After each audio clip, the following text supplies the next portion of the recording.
I will turn over to my colleague in the Oasis practice, Dunitz-Geiringer, who will be our host today, and our featured guest, Lara, who is a registered dietitian, so that we can have a conversation during the lunch hour about how to eat healthier during this pandemic when many of us are working from home. Great. Thanks so much, Sarah. Lara, we're so happy that you're here with us today, and I wanted to just give you an opportunity real quick to just sort of share your background and your particular area of expertise with us. Sure. Well, thank you for having me. I definitely love this conversation, and this pandemic has brought so many more conversations about nutrition and health, and then people are reflecting in ways that they never were before. So my background, I am a registered dietitian. I actually always kind of wanted to be in this space. My father had really high cholesterol when I was a kid, brought him to focus on his health in a way that our whole family was affected, mostly because we changed our eating habits. So it's something that, as a young 10-year-old girl, needed to change my ways. I was really inspired by it, and the fact that it is a science, not just a what we think of it today of, eating healthy is just it comes in various messages these days. But I started in clinical practice at University of Chicago, and I worked there for about 10 years, and then continued on to start my own private practice. And my practice is called Feed Nutrition Consulting, and Feed stands for Forming Early Eating Decisions. I say that because that is my story of forming my own early eating decisions as a kid, and really inspired my career path. We are a practice of 5 dietitians, myself and 4 others, and specialize in various things from weight management to irritable bowel syndrome to food allergies to many varying, not necessarily just kind of I want to change my health, but also a lot of digestive diseases that are actually one of the only treatments is changing our diet. So I love what I do, and in addition to being a dietitian, I'm also a mom of 2 boys, and so this family nutrition space is something that's really important to me, in addition to the working professional space. Fabulous. Well, you are clearly the perfect person for us to be talking to today. This is also particularly relevant because here we are in the midst of this pandemic, and we've all been at home for months and months now with our families in our spaces. And, speaking from my own perspective and from what I'm sure is the shared perspective of others, it just feels so overwhelming. And what kind of practical advice can you give us as working people, as parents, as members of a family? Just how do we get through this? Sure. Well, it's very funny because I think in the beginning it was oh my gosh, I don't know what I'm going to do kind of philosophy. And now we're really in this is kind of longer lasting. And I would say, my tips from the start were to kind of really just set a schedule. Think about what your schedule was before and really stick to that. The problem with working at home is many of our work spaces are in very close proximity to the kitchen, and the idea of being close to food, the closer the proximity to food, closer our proximity, the more we're thinking about it.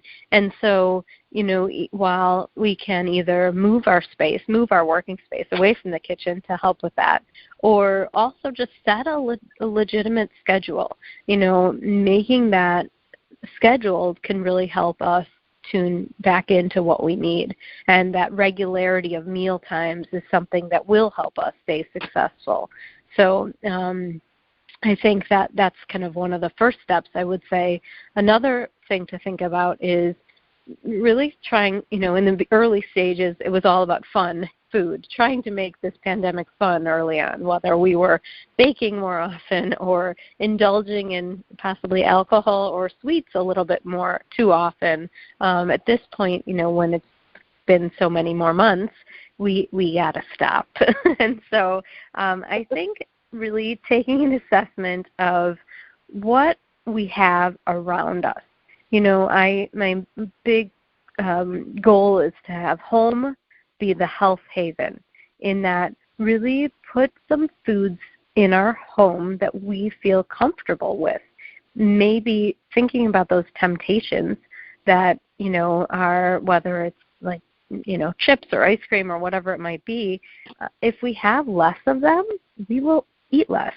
And so, I'm not a believer of saying never to foods. I really do think that having some foods as part of our enjoyment process is important. But if we can go out for them safely, then we are not as tempted. So I think making sure that we're sticking to a schedule, and also having home be our health haven, and trying to take away some of those foods that we feel that we can't control ourselves around. Yeah, that's really great advice. Like trigger foods is kind of what I'm thinking of. Mm-hmm. What happens, Lara, for those of us who may have put on the COVID-19 during COVID-19? Mm-hmm. What are some good tips that you might have for us to sort of get control of the situation? Sure. So as a dietitian, one of the biggest problems is nowadays is there's so many mixed messages in the media. I like to call it food noise. There's a lot of suggestions that we get on a daily basis, whether it's low carb or keto or intermittent fasting or what have you. And a lot of us become really tempted to that. What did my friend do? What did my sister do? What did my parent do to lose weight? And we are enticed. But I would say that, my goal is to really help when I'm working one-on-one with clients. It's not a 0 to 60 approach. Like, we can't change everything all at once. And so I like to suggest to turn the dial, if you will, just a little bit, and not have to make these grand, changes. So something that I think is really helpful is to first, like what we were talking about earlier, the setting a schedule, making home be the health haven, trying to take an assessment of our likes and dislikes, but kind of in the broad scheme of things, think about, well, what habit maybe that I know is not so good for myself can I slowly change? Whether it's, I'm stuck, I'm really interested in ice cream these days, or whatever it might be. Maybe we decrease it to a few nights a week. Whether we're taking an assessment of our alcohol consumption too, with stress and this, change of economics perhaps, and various things that are thrown at us these days.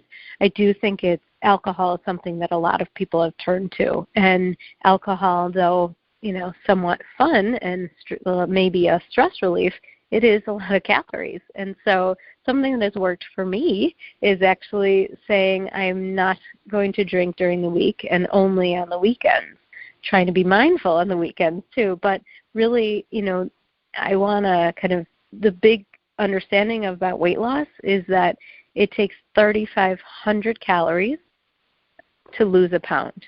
So if we were to somehow decrease our caloric consumption by 500 calories a day, we could lose a pound every week.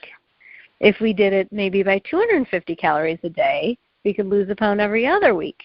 And so, when you think about 2 drinks, like maybe 2 glasses of wine, that's like 250 calories. And so I just like to suggest some subtle changes that I think will make a big global impact on our health. Yeah, absolutely. Because you really don't think about it like that. It just feels like I'm just having a glass of wine. It's easy to lose track. Exactly. That's great advice. What about when you have kids at home and they're constantly asking for food and they're constantly asking for snacks? How do you manage all of that? Right. I think so. As a parent of a 12-year-old and a 9-year-old right now, virtual learning and various things that they have on their plate are also stressors for them. And so some of our kids have turned to food too for comfort. I think the same, having our little family sit down, I think is good depending on the ages of our kids. But really, having that same approach of distraction, like, are you really hungry or are we just bored? What are the trigger foods for your own kids too? Are there foods that they can't control themselves around? I think one of the most fun the biggest questions that I get from parents are about sweets and, asking for dessert and, how often should we have that? And, really making sure that we're not sending the message of never is important. So I like to talk about dessert nights with families, making sure that we're coming together with our family and maybe setting like 2 or 3 nights a week that we definitely have dessert. Maybe we go out for it, not having the stuff that's in our home, but also making a point to have it. I think that's something that helps with the temptation with sweet things with our kids, and also it's about setting limits. So I do think that broad idea of setting limits is really important with our kids and knowing why are we eating for a purpose. I think is important. Yeah, absolutely. That's a great point. And do you have practical strategies to help us sort of ground ourselves and help ourselves and our kids to notice what a hunger cue is and what that would feel like versus an emotional need? That's a really good question. So I think, when we're thinking about food in general, I try to suggest people eat things that are filling, that are satisfying, that are, not going to have us come back to the table quickly thereafter. So trying to choose things that are higher in fiber really help with that.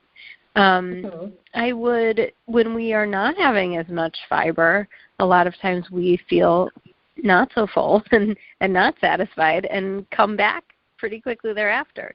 So, I would say if we could make some changes at home to try to assess that fiber situation, and then that helps actually with fullness, which helps our kids or us not come back as quickly. So I think it's sometimes changes can be the best way to answer that question, to see if we're full or not, and then maybe just swap what we're usually offering to see if that makes a greater impact. Food with kids is really, it's when we're addressing our kids and addressing this family nutrition space, it's quite challenging. I think the biggest problem is that all of us have our own baggage. I kind of mentioned my baggage that I've been learning about this since I was 10, which can affect me. Some of us have parents that had eating disorders. Some of us have parents that have battled with their weight forever. And so that really impacts how we parent. And so I think it's important for us to kind of just take a step back and think about what message is this sending to my kid, because many times our own insecurities or our own question about food can really impact our behavior and then impact our kids. And it can cause some food insecurity feelings and really some negative thoughts about food. So I think that that's an important lesson for parents too. Yeah, just to be aware of your own biases and thoughts that you bring into it. A little story I just want to bring up is that I had a client I was working with, and her son was managing weight, dealing with weight management concerns for some time, and she had also. And one day, in the days that I would meet people in person, which I've missed so much, the mom and I were having a discussion, and the son actually came home from school and entered the meeting in the middle, and he brought his lunch out that he didn't eat during the day, and kind of said, I didn't eat this, and he put it down, and he kind of went about his business. And then I actually think he announced that he didn't eat it later on and had already been going about his business and not even thinking about it.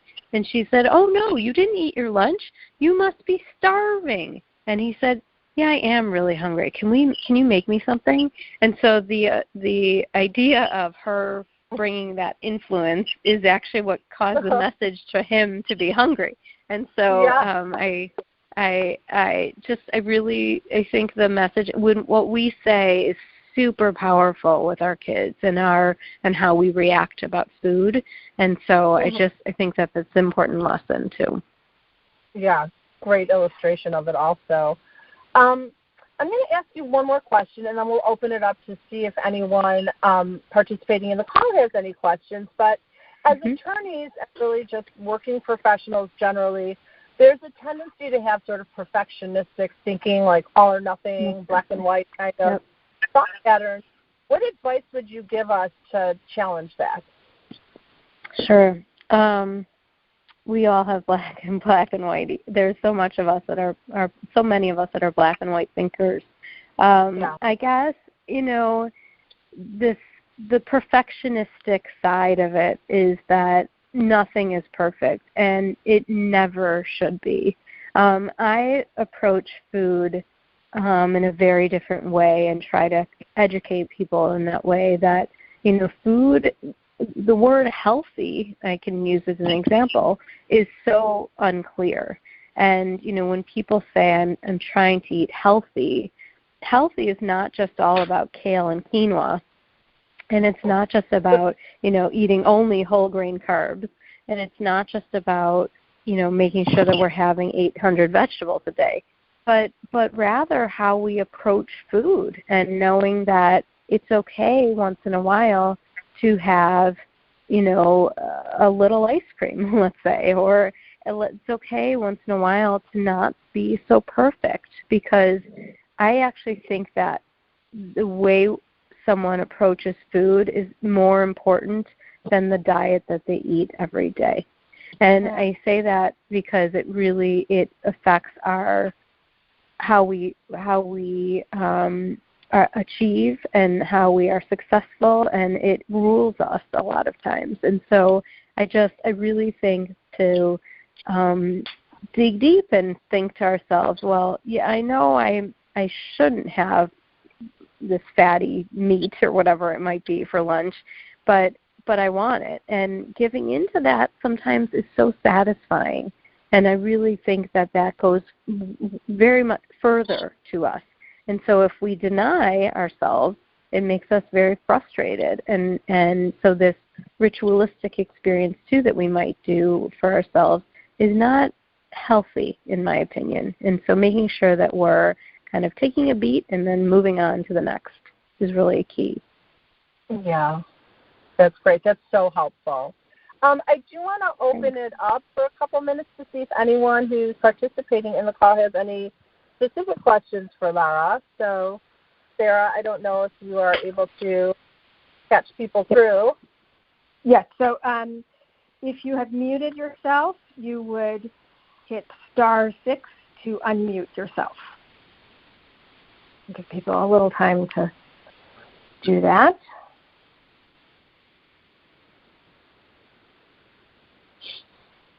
Anyone have questions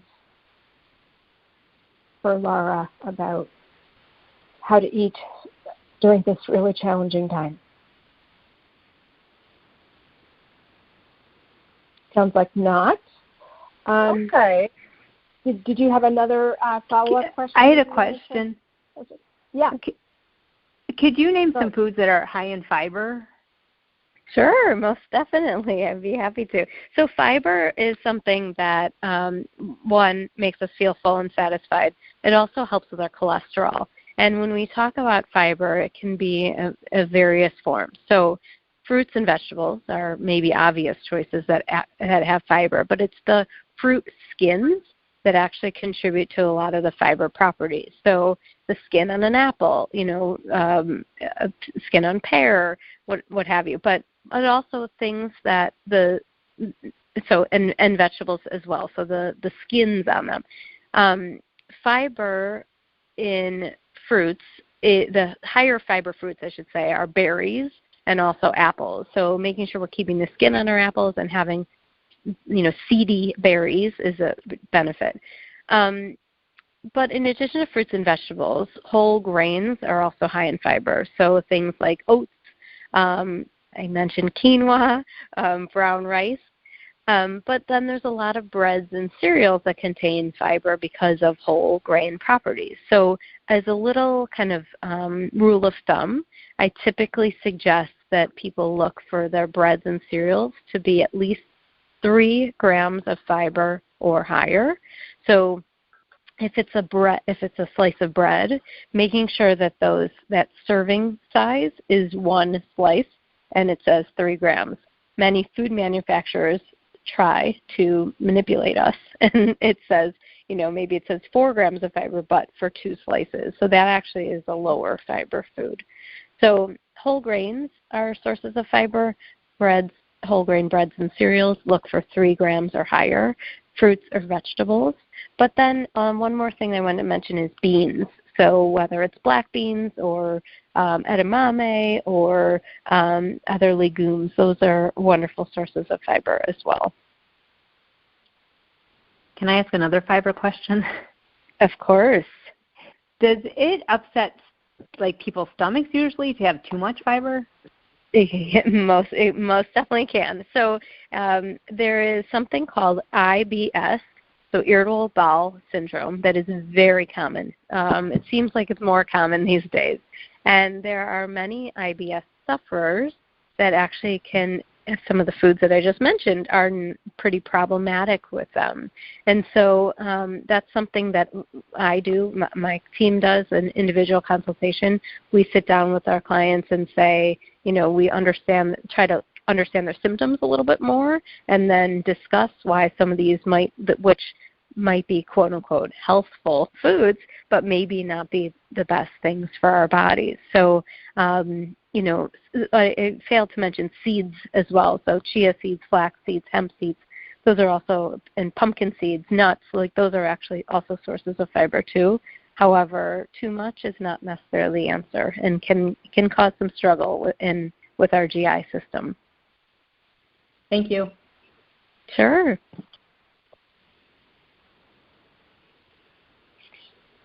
We are getting close to the top of the hour, but we have enough time maybe to take one more question if we have one.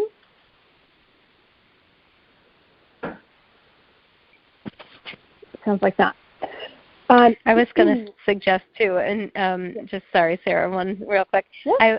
So something that we do, we do individual consultation with kids and families and working professionals, and work really one-on-one to understand you.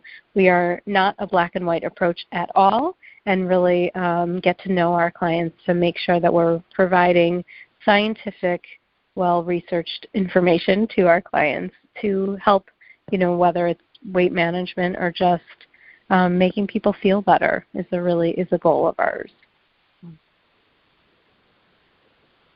I just had a session a couple days ago, a therapy session with somebody who was saying that she tries to eat salads because she knows they're healthy, and then she feels ill. Mm-hmm. And I just definitely. So I think that your body is trying to tell you something. Exactly. And